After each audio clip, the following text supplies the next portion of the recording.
All right. This is the Barbara Talks Business podcast, and I am here today with Josh Huddlestun. I am Barbara Carr, and today we have some fun stuff for you guys, and it's a very unique show. We've not had a topic like this on the show yet, nor a person in this industry. So pay attention because you'll learn something new. Let's get on with some of the basics before we get into the meat. This is season 2, episode 12. And for those of you who may be watching this on live, we first do a video and then it will end up on all of the audio podcast platforms. So you can listen to the podcast anywhere you prefer to listen to us, but we start on YouTube as a video. So if you'd like to see our beautiful faces, come on over to the YouTube channel, and this will also be shared on social media. Feel free to share it with your friends, family, coworkers, anybody you know who could benefit from this information either now or in the future. I do want to give a special shout out to my fans because this in the last 30 days, we've had 34 downloads on the podcast, the audio version of it. So thank you all for that. And thank you to Josh Huddlestun, who is here today with Americlean. Today, you guys are going to get to learn a lot about preparing for disaster. If you're in business or even if you're not in business, it's important to know how to prepare for a disaster specifically.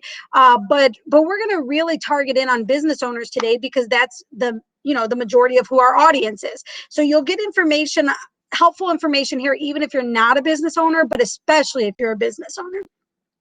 And before we get started, I want to remind you that there is an opportunity later in the show to win $50 cash. So if you like money, pay attention later on. And I want to give a really quick shameless plug to where Josh and I met a long time ago through Toastmasters International. So if any of you know Toastmasters, maybe you're a member, feel free to comment in the chat because we are paying attention to the chat. So we look forward to your participation as you're on here. And so if you don't know about Toastmasters, I encourage you to look it up at toastmasters.org. It is a nonprofit organization that helps you to become a better communicator and better leader. And that is one of the places that I fine-tuned my speaking abilities. So thank you to Toastmasters. And it also helped me meet somebody awesome like Josh, who is here today. All right, so let me give you guys a bio on who Josh is so that you know why it's important to listen to him. As you can see on the screen, a short version of this is that Josh provides a clean, healthy building for your clients. But let me read a little bit about who Americlean is and who Josh is. Americlean is a second-generation, family-owned and operated business. Since 1986, they've been helping businesses just like you to clean and restore your properties. In fact, they are the longest-running cleaning and restoration company in the market. Our team of their team of highly skilled specialists are devoted to creating unique and innovative solutions that best meet your needs. They believe in building long relationships and trust with their clients, and their mission is to make a difference and leave things better than they found them in the lives of their employees, with their customers, and in their communities. So that's the company. And then Josh has been a lifelong Northwest Indiana resident, living here now with his wife, Brittany, and their 3 beautiful kids, Callie, Colt, and Harper. Josh has built extensive knowledge in banking, construction, sales and marketing, and restoration work. Josh has the ability to apply these tools he's learned to help a business prepare and respond to a disaster. Josh has witnessed what a natural disaster such as a fire can do to a small business and has worked to ensure that businesses are prepared to handle and respond.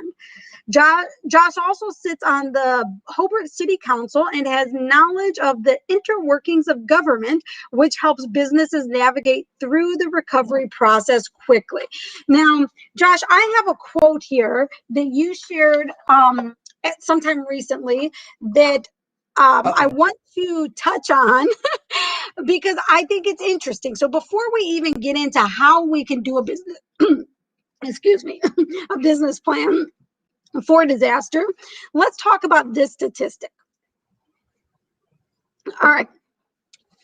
60% of businesses reopen after a disaster. And of those, 40% of them that do reopen, 90% of those will close within 2 years. So the staggering numbers, considering that less than 20% of businesses have a disaster plan. So less than 20% of us have a plan. And if something were to happen today, disaster strikes, only 60% of us are going to reopen. And even then, 90% of those are going to close within 2 years. So tell me a little bit more about that statistic, because quite honestly, it's scary to hear that as a business owner. Absolutely. Well, thanks, Barbara, for having me on. I appreciate the warm introduction. You did a great job wordsmithing it, making me sound a lot better than I really am, but I appreciate it. Yeah, that statistic is pretty astonishing if you consider how hard it is in business, and a lot of your small business owners struggling paying the bills from month to month. So you can only imagine if there was a fire, a flood, a vehicle went through into a building where you had to shut down, maybe you lost inventory, and those type of things, and getting the path to reopen is challenging. And a lot of people don't understand that your customers go somewhere. And I think that adds a lot of issues to a disaster, is that your customers, whether you own a restaurant and they come every Friday for coffee, if you're not open, they're going somewhere. And that other place that they're going is in business for a reason, because they can provide customer service and good quality service. So, and over time, you allow that other company to win your customer over, per se. So I think that adds to a lot of why businesses don't reopen. A number of things. Maybe they were struggling to begin with, and maybe an insurance claim just kind of wasn't worth the hassle to reopen, or some, they've lost all their inventory, they weren't properly insured, and maybe they didn't have loss of business interruption insurance, or maybe they didn't have water sewer backup, and they just don't have the funds to rebuild. So I think those are a large reason why a lot of these businesses don't reopen. And then the ones that do, they're able to get back on their feet. It's like starting a new business.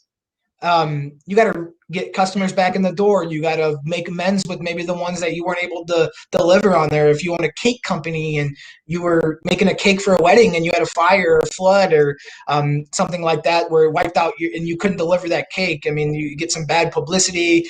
You're not able to deliver on those goods, and maybe some long-term customers went somewhere else. So you have to. So after you open, if you're one of that 60% that are able to reopen, and then you got on the back end, you got to fight and crawl to basically reestablish your business. So I think that is why a lot of businesses struggle to reopen, and the ones that do and ultimately end up failing. Yeah, no, I could totally see that, because again, in anything that we do in life, if we don't have a plan, it's going to be hard to bounce back if something did happen, right? And a disaster is no different. In fact, a disaster is probably even worse to not have a plan for.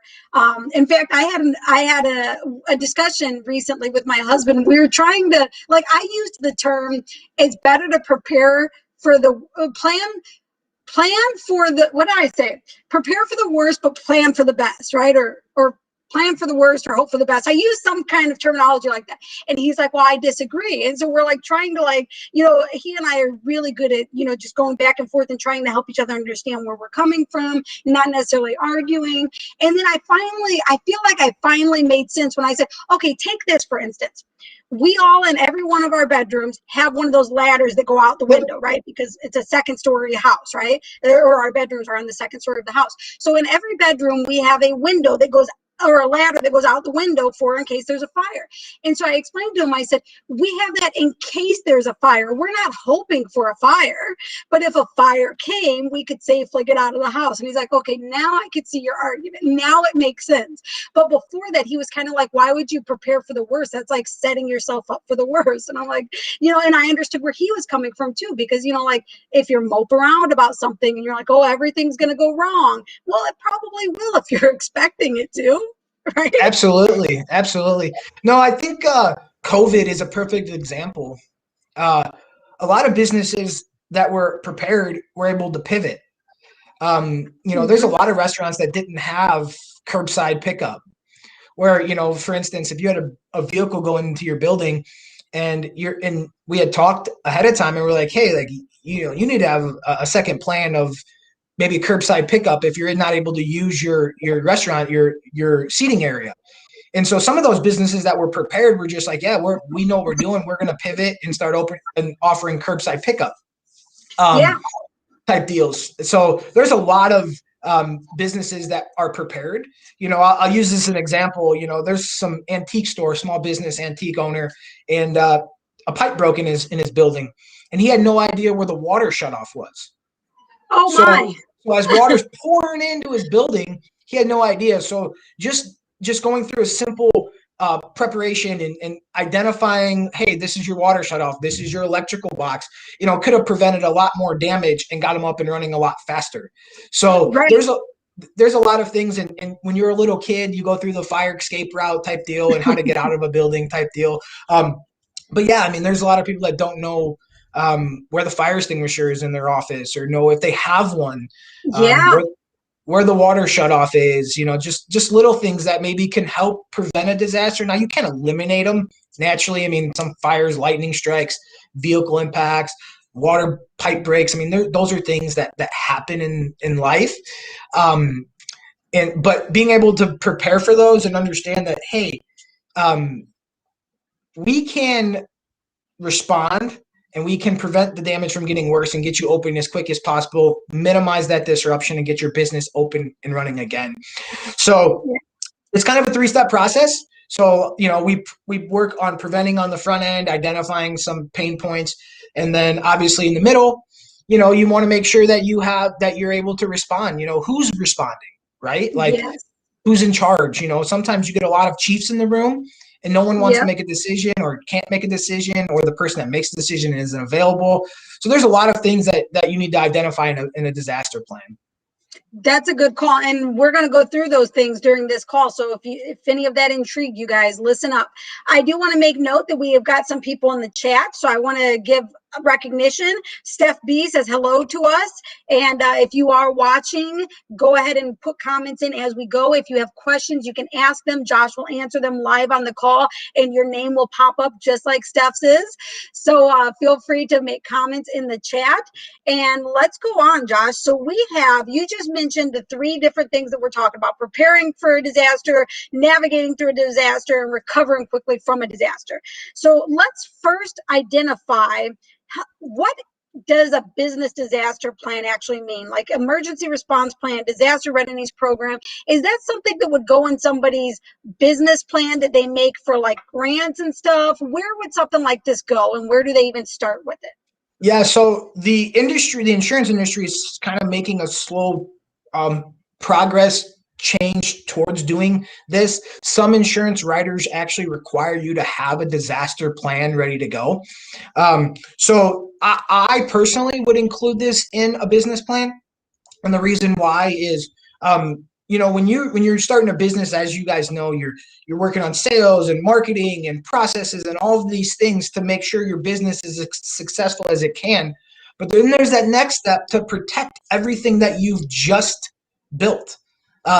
So I would include this in a business plan. I think it shows professionalism. I think it shows your know-with-all to understand that, hey, in a perfect world, there would be no disasters. But, look at Texas. I mean, no one knew it was going to freeze in Texas. Right.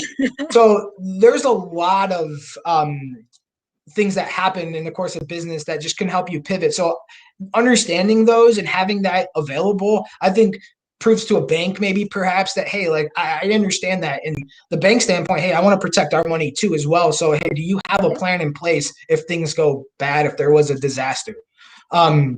So I would definitely include that in a business plan for sure. And it won't be as detailed when you're first starting out with the business plan if you don't have a business already and you're building one. But as you progress, these things change and revisit, similar to how you redo your insurance every year. You sit down, or maybe your finance, those type of things, and reevaluate. The business, the disaster plan is going to change and morph over time. Yeah, for sure. I get that. Okay. So what is the first step then in preparing this plan? So the first step obviously would be to identify who. The who, the what, the when, the where, and the why really is kind of how I look at it. Who's in charge? If you're a small business owner, it's just you.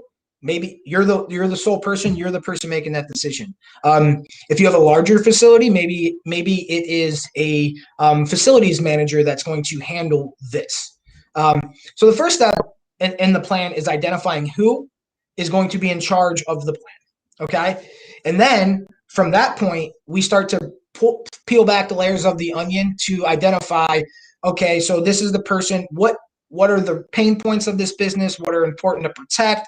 Do you have some high expensive equipment? Do you have inventory? And then we start to build it around that. For instance, if you run Fuse Empire marketing and your computer is the most important thing, we need to make sure that that's protected and have a backup plan to that. And then the other things are just kind of from a building standpoint is identifying just kind of through the course of your business, what are some, hazards, we'll call them, is this, do we not have the sprinkler heads? That's one of the big things. People hit the sprinklers with forklift drivers, they hit them all the time. So is that something that we can identify, that type of stuff that we can demonstrate and try to prevent that? Hey, where's your fire exits at? A lot of people don't even realize, is there a person that needs help getting out of the building? If there was a fire and someone was in a wheelchair, who's going to be in charge of helping them get out? Things that people don't think about. So that's one of the things that we start to identify that kind of on the prevention on the front end, go through a layered thing. In short, where your water shutoff is, and your electrical panel and the fire extinguisher. I'm going to give you a little story, which is kind of a crazy story. So there was a fire in a building. Everyone was going chaotic. They grabbed the fire extinguisher. They're spraying it. It gets out of hand. They're not able to get it out. They run outside and they're standing there like, where's the fire department at? Well, nobody called 911. Oh my goodness. So those are things that happen. But if you have a plan in place, who's calling 911, who's doing what, and you can kind of prevent from it getting out of hand. Yeah, no, that would be so scary, right? Like you all run out there and then it's like, okay, waiting. And it made me think of I don't remember what it was. I watched this on a show or a movie sometime where like a woman was in labor and like she thought her husband called 911 and he thought she called, and here she's like, I'm having a baby. Like, right. Yeah. It's like, so who's supposed to do that? Like, don't wait until like it's crunch time to figure out who's doing what. Get it planned so that it's all figured out beforehand. Yeah, and those are important because, Barbara, you've built this business, or your viewers and the people that have built this business, they put a lot of blood, sweat, and tears into it. Yeah. And the last thing that you want to happen is something that like a fire to devastate it, where it's something that could have been prevented. And so those are things that are important to kind of talk about, and it doesn't have to be this big broad thing depending on the size of your business. I mean, it could be a couple hours of your time, or it could be a couple of weeks of your time depending on the size of your organization. But you said that you specialize in these small businesses.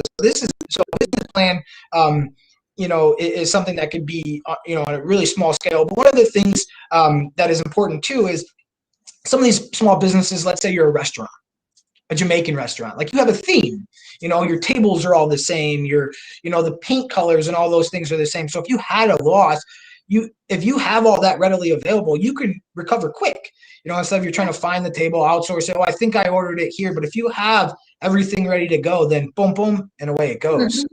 You're able to respond. You're able to recover quick is ultimately the goal here.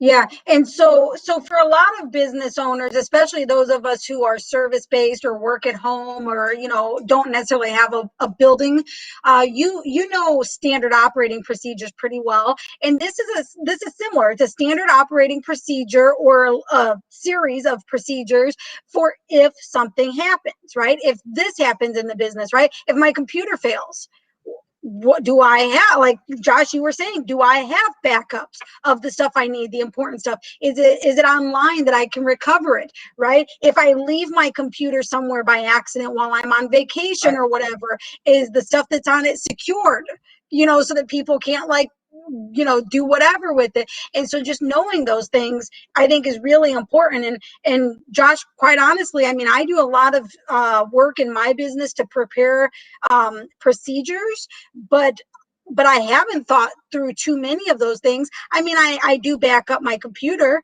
and I do encrypt things that need to be encrypted. I make sure that things can be, easily, to not be seen by others. But actually, as I sit here and talk to you, I'm like, I think there's probably a whole lot more that I've never even considered that would be helpful to talk to an expert about, to find out, hey, what might I be missing with if something were to happen?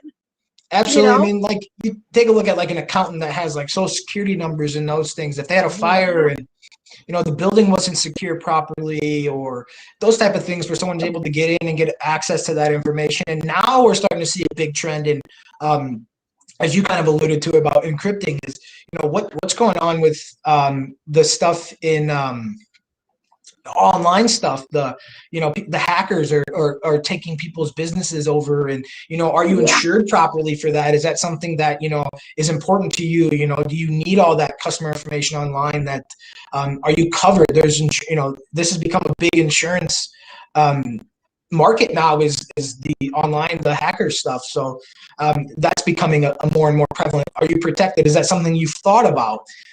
Those are things that you talk about in a business this emergency plan, or we call it ERP, emergency response plan, or disaster readiness program, whatever acronym you want to put on it. But those are things that are really important. And I know there's a municipality right over in another county over that they got their system hacked. They had to pay like 80 grand to get it back, and that's devastating to maybe a small business owner. So these are all things that kind of we touch on.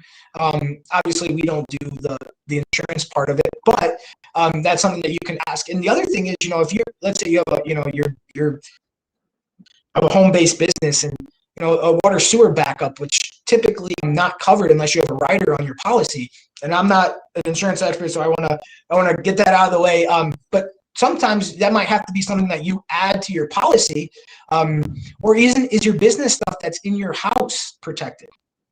So those are things that you got to talk to your agents about. But if there's a firehouse and it was a part of it was your business stuff, is that something that needs to be a separate policy on your insurance? So those are things that are kind of discussed and kind of talked about. And when I always say, where's the water shut off? Because that's typically people don't know where that's at. So that's definitely interesting.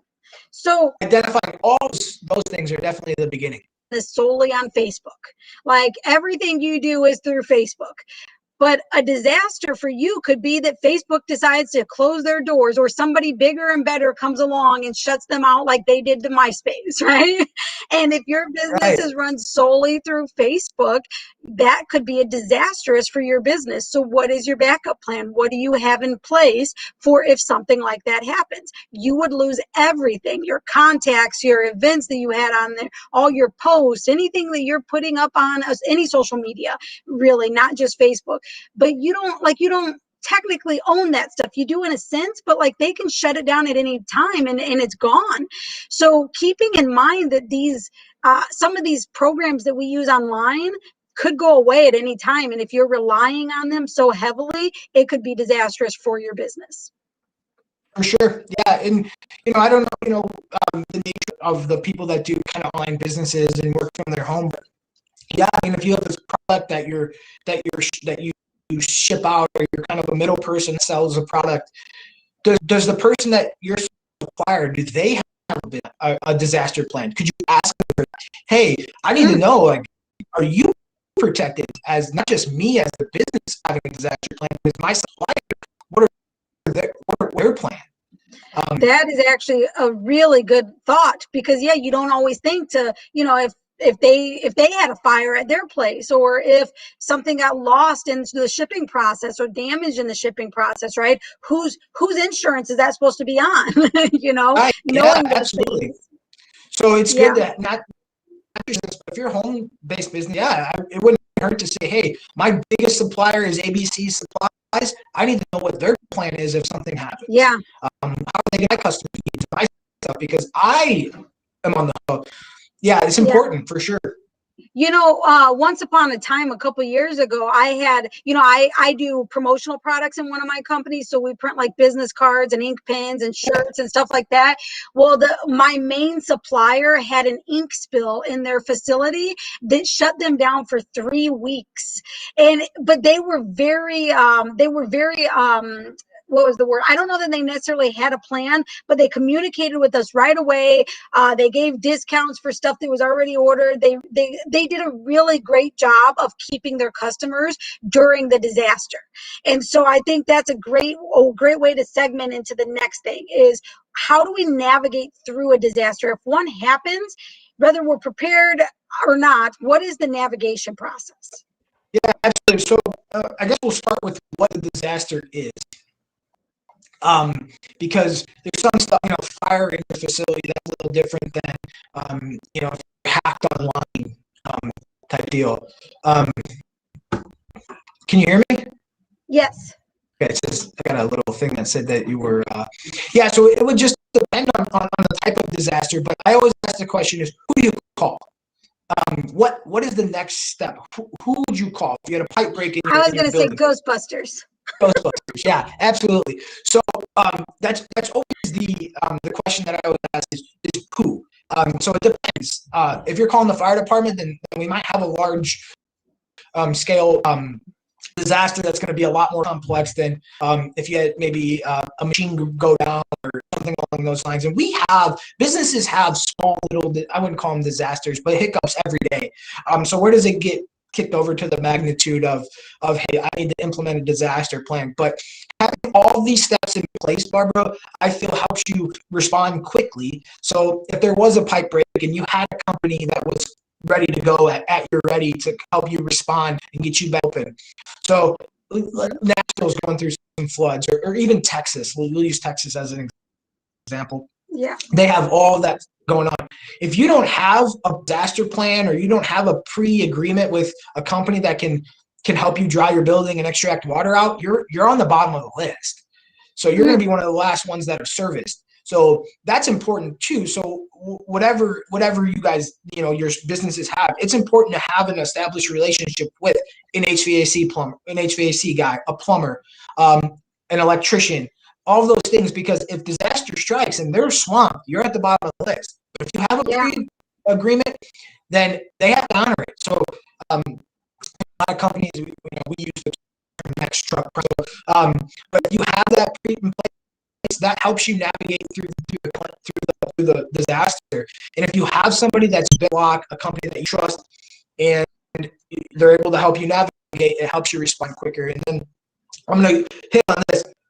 Disaster, you don't have a plan in place, now's not the time to vet a company.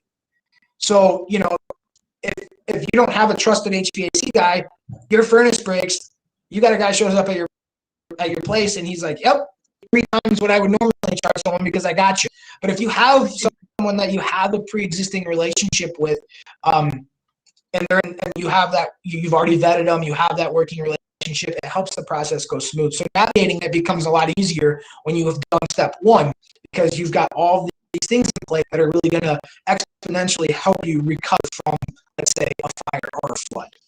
Yeah, for sure. So we have a question in the chat, Josh. This one comes from Isaac, who is my husband, but also the CEO of a law firm. They have about 10 people working in their building. And he asks, how often would you run a drill with your team? So not necessarily, I wouldn't call it a drill. We typically identify a person that is the head point. So let's say you're the person to handle all of the disasters, and you're going to be the point person. I typically recommend that on a company that's 10 people, I would send out maybe a monthly reminder, send an Outlook reminder or Google, just to send out, hey, don't forget, your responsibility is to help Miss Susie get out of the building in the event of a fire, or hey, just a reminder, the water shutoff is, in the rear of the closet. Those type of things, just a reminder. You don't necessarily have to, I would say, drill it. It's not like a fire drill that you would have at school, but typically it's good to know just those fresh reminders. Hey, this is where this is at. This is how you do this. And I think learning how to use the shutoff, the shutoff is valuable for your employees and helps them at home too, because a lot of people don't know where the water shutoff is. So while you might save a disaster in your building, you also help did Susie or one of your coworkers save a disaster at her house too. So Yeah. by that, you walk them through it one or two times, show them where the things are, and just kind of monthly reminders, just tips. Bad weather's come up. Hey, here's a tip to prepare, whatever it is. There's ice.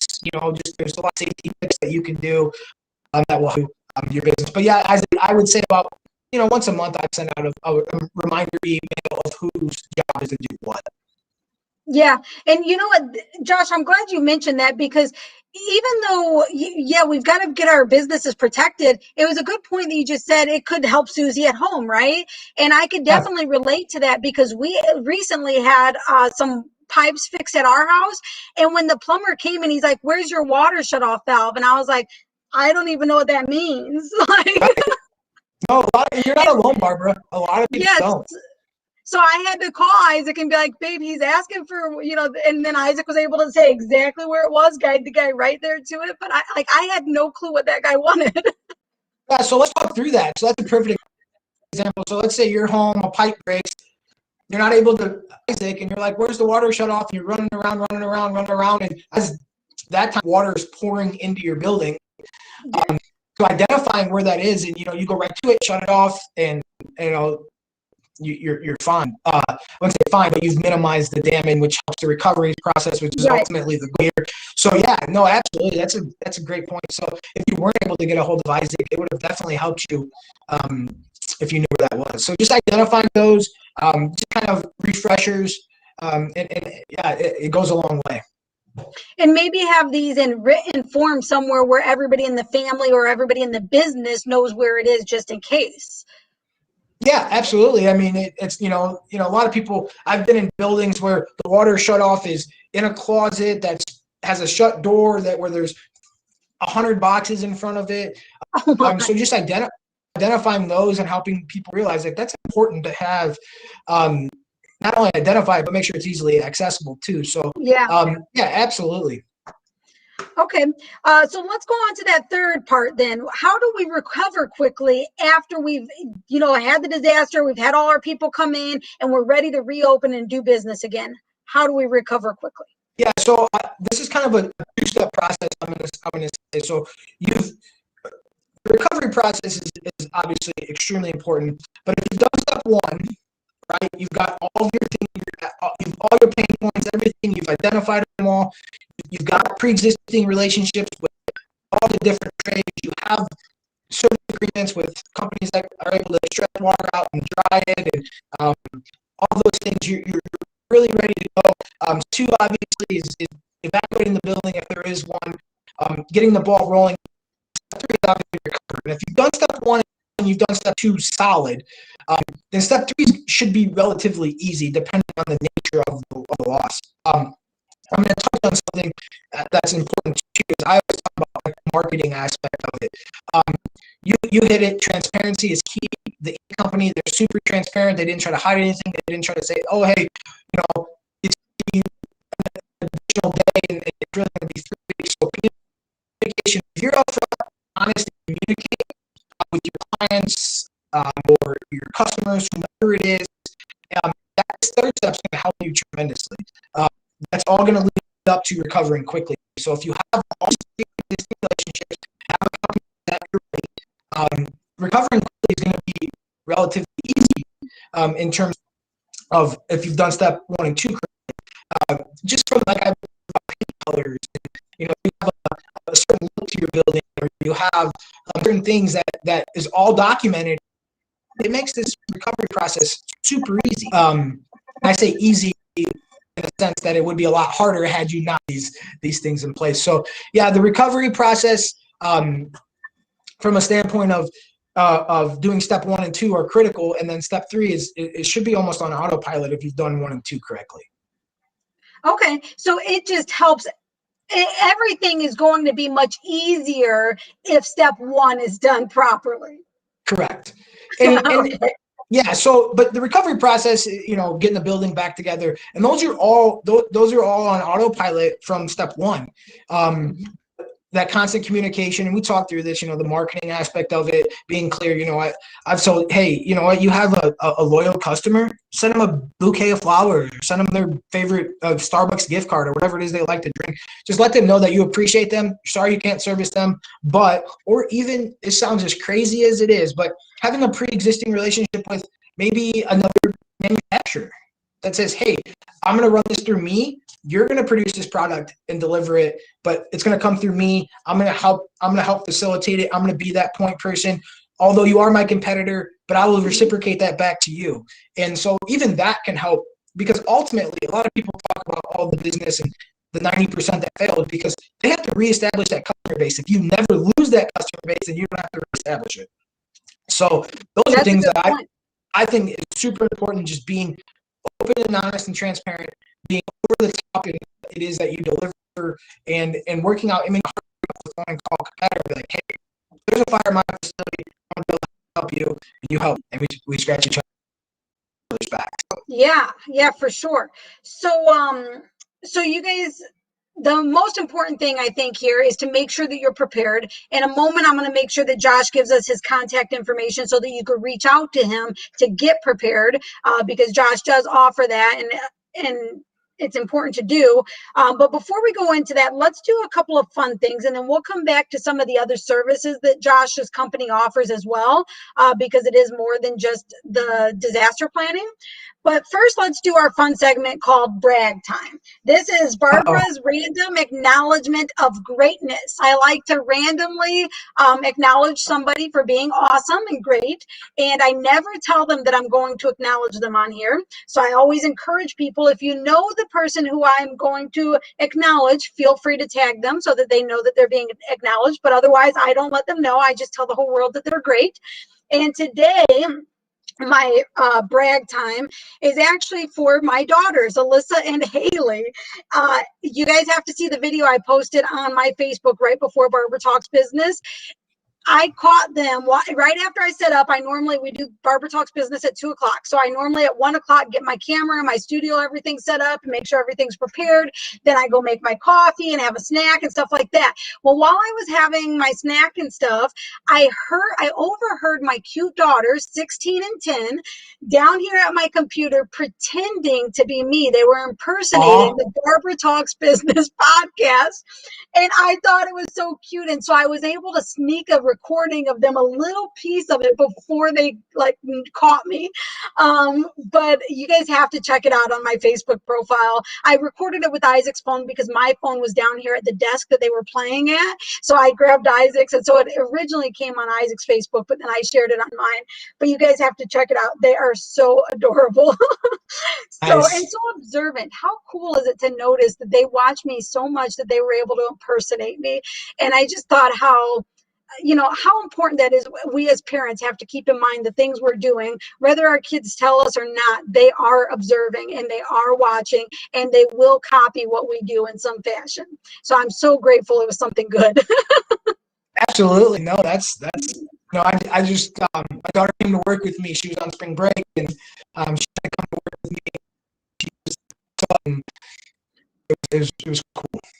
Yeah, I love it. Kids are the best. So in fact, I saw your post recently that you put about, I think it was Harper, that you were talking about the shots, right? And she's like, I love shots. Oh, no. Yeah, she does. She does. I thought that was a funny post. I love seeing posts like that, because kids really are just hilarious, and they don't even realize it. They're just so adorable. They're like sponges, man. They soak everything up. Yeah, for sure. So, all right, you guys, here's where you can win $50 cash. If you like money, go to the YouTube channel, go to this video or any of the videos that are Barbara Talks Business, and tell me what the name of this next segment should be. I have not found a name I love yet, but I want a name, like I named Brag Time, right? That was like a segment name of something I'll do on every show. I don't have a name for this yet. The boring name for it is This or That, where Josh, I'm going to ask you I'm going to say 2 words to you, and you're going to just, from whatever you want, you talk about what you prefer, or you could talk about both of them. So an example would be if I said coffee or tea and you prefer coffee, you could say, I love coffee and here's the brand I drink, and just take it wherever you will. And the audience members, I encourage you to participate too. Whatever the question is, put your answer in the comments so that we can get to know each other a little bit better, so that it's more than just Josh and I on this call. You guys can participate by putting your answers in there. But if you have something that I should name this based on who I am and what this is, and you know what Fuse does and stuff like that, let me know. Right now I don't have a winner, but I'm trying to give away $50 cash to somebody who comes up with the winning name that I choose. All right, so Josh, your first question: football or baseball? Man, I'm a football guy. I love football. I've grown up with football. I got a football scholarship. I love football. It's a great team sport. I love football because I feel like it correlates to business very well, leadership in business, in a sense that not everybody can play the same position.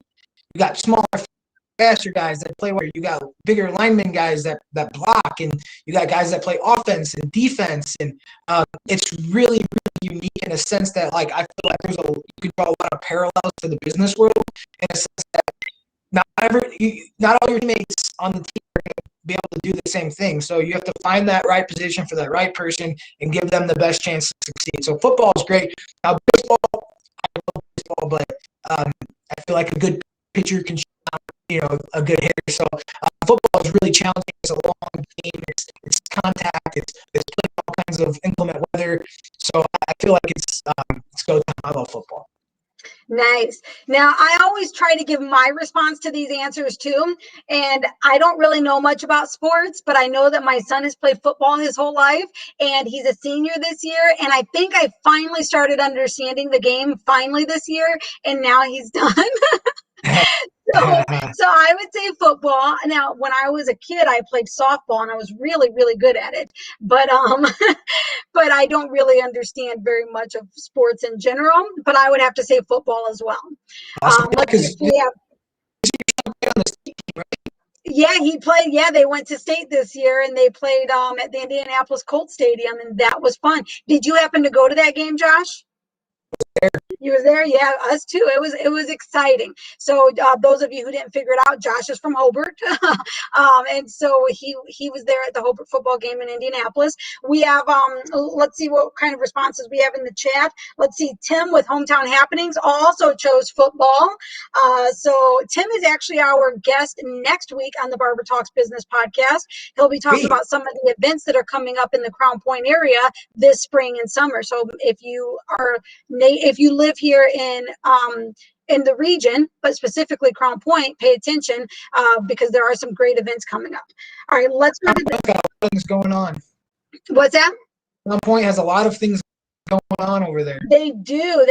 And my friend Tim, who does Hometown Happenings, he's part of a lot of good stuff. In fact, there's a Mother's Day run, a 5K coming up on Mother's Day that I will be participating in. So any out there, if you want information, let me know. I have convinced my children and my husband to all do it with me because that's my Mother's Day gift. So that's been fun. Okay, so let's move on to the next question. Pepsi or Coke? Oh my gosh. So this is going to be weird, but I'm a fountain Coke guy, but I'm a bottled Pepsi guy. Okay. So I'll drink fountain Coke all day. But if I'm getting it out of a bottle, I prefer it to be a Pepsi. So that's really kind of a weird thing. I like fountain Coke, but like I said, if it comes out of a bottle, I'm drinking Pepsi. That is really interesting. My kids are similar to that. Like they prefer fountain drinks, period, more than anything. Of course. Yeah, but they like different things based on what it's coming out of.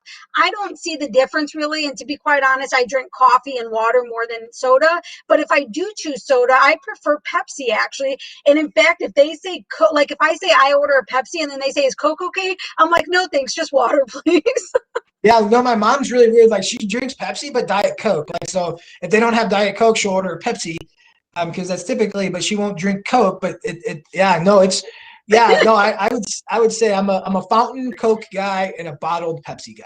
All right, good. All right, next question: red or blue? I'm blue all day. Blue all day. What about blue? I blue eyes. have blue eyes. I just like the color blue. It's calming. The ocean's blue. I just like the color blue. All right. Well, There's I think no, I think I like blue better than red as well. Mostly because as my youngest child Haley was growing up, she always wanted to know my favorite color, and I couldn't just tell her one color. I had to tell her the second favorite color, and the third favorite color, and the fourth favorite color. Nice. So it got to the point where like third was like ranked number 3, and I don't think red ever made the list. Red's like a fire color. Like it's like what are they? It's like lava. It's like exciting, and I think blue's like more a calming color. Yeah. I wouldn't paint my house red. Right. I don't know about that. And I think they say red cars get more tickets. Oh, I could see that. Yeah, I don't know if it's more popular or it just sticks out, but well, it's similar to like, teenagers probably get pulled over more than a mom in a soccer van, right? Because they probably just want to make sure, hey, everything good? I always tell my son that. He's an 18-year-old driver, and I'm like, James, you have to be careful. You've got tinted windows, and you're a teenager. You look like you're doing something wrong, even if you're not. Right? So, all right, let's go into real fast before we end this call. We'll get your contact info in a moment, but let's talk about some of the other services that you offer. I know that you offer restoration services for fire, water, and mold. What does that look like? Yeah, so obviously we offer 24/7, 365 a year. So if I flood at your house, we'll make sure equipment, content and the material as we can, which helps you get back your business back faster. Fire, we do on-location cleaning, deodorization of a house if it's a fire. We also have an amazing group of people that sense. If you had, your china was damaged by smoke or soot, we get it back to our facility, we can clean it. Electronics, sofas, couches, those type of things to restore those. Mold, we have all the certifications that you could think of for mold. We have a really good greenhouse, our mold services. If you have a listing or you're an agent or your building has mold, we're able to come and remediate that, give you clearance that it's good to go, and you're on your way. Also, we do duct cleaning. So we'll come and clean your ducts. We're not you're already on it. So we do duct cleaning online. People offer $50 duct cleaning, that type of stuff. That's not us. We have a truck mounted system. We have the certifications, the insurance that goes along with all that stuff. We clean all the vents out. We can run a camera through and show you before and after pictures. There's no job too big or too small for duct cleaning. Carpet cleaning, we clean a lot of carpets in the area, lots and lots of them. And pressure washing, we pressure wash. We do a lot of like facility maintenance, I'll say. And then ultimately indoor air quality. COVID was a big thing that we've been doing indoor air quality for a long time, which a lot of people realize that part of your indoor air quality is your carpet. Your carpet is your biggest filter in your house. I mean, it catches, dog hair, all kinds of stuff. Walking their house with shoes on, their carpet, all that. So your carpet, all the things that we do encompass the indoor air quality, including we do stuff like in-duct air purification systems that help avoid allergies, breathing the VOC.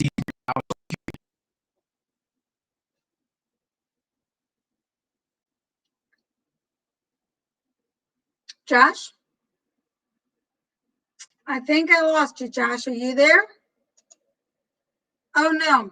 All right. So I lost you. Oh, took me off. All right. Josh is getting back on. Give me just a moment. Looks like he is attempting to get back on. Let's see. Okay, there you are, Josh. We lost you for a moment. Can you hear me? Yeah. All right. Go ahead. Yeah, so carpet cleaning, a lot of people don't realize that their carpet's their biggest filter. So all of those encompass part of your indoor air quality. I lost you again. No, I hear you. Can you hear me? Okay. I can't see you, but. Oh, no, there. We lost Josh again. Okay, no worries. We will watch for Josh to come back on, but I am going to put up his next part while we wait on him, and that is commercial cleaning. He does offer a lot of the things he just mentioned for residential. He offers for commercial also. Josh, I was just telling them about your commercial cleaning, so you can go ahead and pick it up from there. Yeah, so commercial cleaning, we do a lot of carpet, ceramic tile cleaning, air duct cleaning, indoor air purification stuff that helps your employees. Google's known for walking around with an odometer, taking readings of the air, because I'll give you a statistic real quick, stats guy, but they say on a 70-degree day in New York, school children fare 64% better than on a 90-degree day on test scores, all to do with the indoor air quality of the buildings. All the pollution, all the indoor air quality. So indoor air quality is like the wave of the future. There's stats and there's all kinds of stuff that show the cleaner your air is, the better the temperature is, everything's precise. Your employees are not only going to be more productive, but they're going to do a lot. They're going to score a lot better on whatever it is that they're doing. So indoor air quality is a huge thing. Nice. So temperature, air duct cleaning, there's a lot of that stuff that goes into it. So absolutely do a lot of commercial cleanings.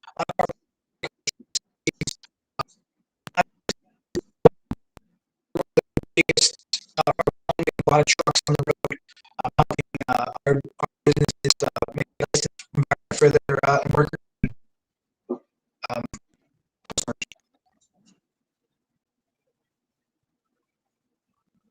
All right. Oh, there you go, Josh. I was starting to lose you again. Well, let's go ahead and make sure we get your contact information up here, just in case we lose you again for people. So if you want to connect with Josh for free disaster planning, that way that if you have a disaster in the future, you're already prepared for it. Step one, Josh can help you with. You can connect with him on all the social media channels, or Josh's email address is jhuddlestun@americlean.com.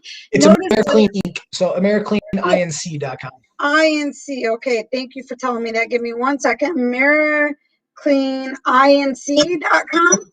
Yep. Okay, there we go. And then, so feel free to reach out to him via email or phone number, which his phone number is on the screen now, 219-776-8548. And then the website, is it Americlean.com, the website? Americleaninc.com. Americlean Inc. My bad. Let me fix that real fast so that people have that. So Americleaninc.com. And those of you who might just be listening to this and not viewing it visually, that is spelled AMERICLEANINC.com. Americleaninc.com. Josh, go ahead and tell us a little bit about the practical next move action step that you told me about, thinking about how you would respond to a disaster today. Yeah, absolutely. So if you don't have a plan, get one. That would be the first step. If you are lost or confused or don't know what to do, reach out. It's better to ask and kind of, like they say, there's no such thing as a dumb question. This is a lot of uncharted waters for a lot of people. Most of them haven't had a disaster, and I hope you never do. So that's important. This is sometimes a water loss or fire or flood. That's your first time experiencing that. So there's no precursor, but there are people that have done these that do cleanups for a lot of people. So if you don't have a plan, the first action is to get started. Anything is better. Get your mind rolling on what it would look like, who you would call, what your next step would be. You can always reach out to me for advice or questions. We can consult. We could bounce ideas off each other's heads. But get started. Think about it. It's just as important as your sales and marketing plan. Because you got to protect what you've built. And so, yeah, absolutely. So I would, the next step would be to get started, get thinking about it, reach out to someone that does it, and get that rolling. It doesn't take a lot of time. Most companies will do this for free to help you and make sure that hopefully that you never have to use it, but if you do, you're ready to go. Yeah, and keep in mind, everybody, that having a plan in your head is not helpful to anybody, really not even yourself, because when emergency strikes, you are likely not remembering the great plan that you have in your head. So make sure that you get it on paper, in a digital form, where people can find it and access it.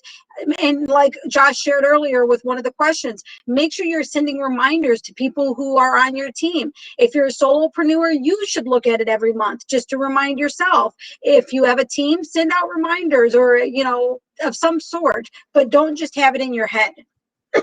Josh, before we go, I'm going to check and see if there's any questions in the comments. Do you have anything else you'd like to share that we haven't talked about? No, I just I call this the forgotten child in terms of a business, and I think it's important. They say 1 out of 22 buildings suffer water loss, so no one's immune to it. No one's immune to disasters. Nobody's immune to this portion of it. So it's very important that you're prepared, you're ready to go at a moment's notice, and that you could save your business. And I think that's important to know. That is. And Josh, thank you so much for being here. I want to remind people that the Barbara Talks Business podcast is live every Tuesday at 2 p.m. You could find us on YouTube at youtube.com/C/FuseEmpire. Notice there are 2 E's in that. Fuse ends with E, and then Empire starts with E. So find us on YouTube. There are lots of training videos there for businesses for free, and all of the previous shows are also listed on YouTube as well. So you could get a whole plethora of goodness on our YouTube channel. So look us up, Fuse Empire. Join us every Tuesday at 2 p.m. And again, our guest next week is Tim 𝘱𝘱. Josh, you have a wonderful day. And if anybody would like to reach out to Josh, make sure that you do, because he's a fantastic person to know, both in business and government. So as you heard, he has a lot of credentials. So reach out to him, get to know him, make a plan for disaster. Have a great day, everyone.